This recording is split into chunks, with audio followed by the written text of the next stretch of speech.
పవన్ కళ్యాణ్ గారు చాలా సందర్భాల్లో ప్రజారాజ్యం పార్టీకి నేనే ఊపిరిని ప్రాణాన్ని పోశాను అని, లేదా ఆ పార్టీ కోసం రక్తం ధారపోశాను అని చాలా ఆవేదనతో గర్వంతో చెప్పారు.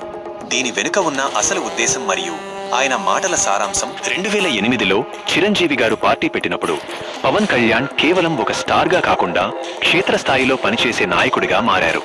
యువశక్తి బాధ్యతలు, పార్టీకి అనుబంధ విభాగమైన యువశక్తికి ఆయనే సర్వస్వం. యువతను రాజకీయాల్లోకి తీసుకురావడానికి ఆయన రాష్ట్రమంతటా పర్యటించారు. ప్రసంగాలు, అప్పట్లో పవన్ ప్రసంగాలు చాలా ఆవేశంగా ఉండేవి.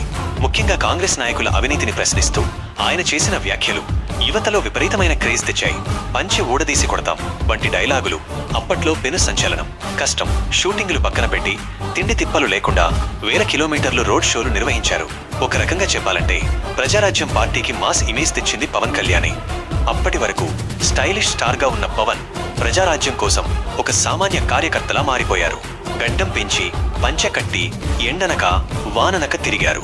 పార్టీ టికెట్ల కేటాయింపులో కూడా ఆయన నిజాయితీగా ఉండే వ్యక్తులకు అవకాశం ఇవ్వాలని గట్టిగా పట్టుబట్టారు. కానీ అప్పట్లో పార్టీలోని కొందరు కోటరి ముఖ్య నాయకులు ఆయన మాట వినకుండా సొంత నిర్ణయాలు తీసుకోవడం పవన్ను బాధించింది. 2009 ఎన్నికల్లో ప్రజారాజ్యం పార్టీకి ఆశించిన స్థాయిలో సీట్లు రాలేదు.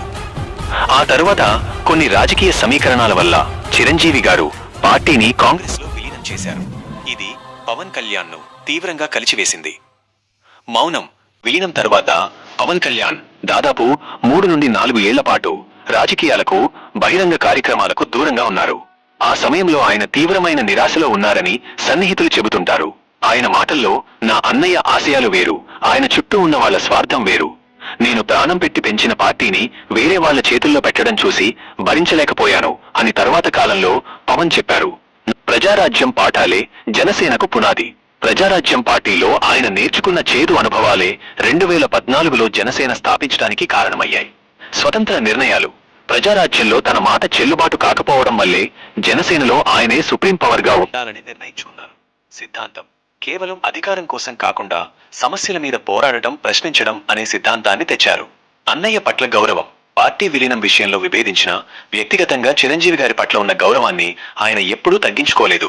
ఆయన మౌనం వెనుక ఒక బాధ ఉంది, అది నాకు తెలుసు అని అన్నయ్యను సమర్థిస్తూనే ఉంటారు. ప్రజారాజ్యం పార్టీకి పవన్ కళ్యాణ్ ఒక మరో ప్రాణం, లైఫ్ సపోర్ట్ లాంటి వారు. ఆ పార్టీకి ఊపిరిపోసింది ఆయనే. అది విలీనమైనప్పుడు గుండె ముక్కలైంది కూడా ఆయనకే. అందుకే ఇప్పుడు జనసేనను తన సొంత రక్తంతో, చెమటతో నిర్మించుకుంటూ ముందుకు వెళ్తున్నారు. మరిన్ని వీడియోల కోసం మా ఛానల్ ని లైక్ చేయండి, షేర్ చేసి సబ్స్క్రైబ్ చేయండి. ఓం నమః శివాయ.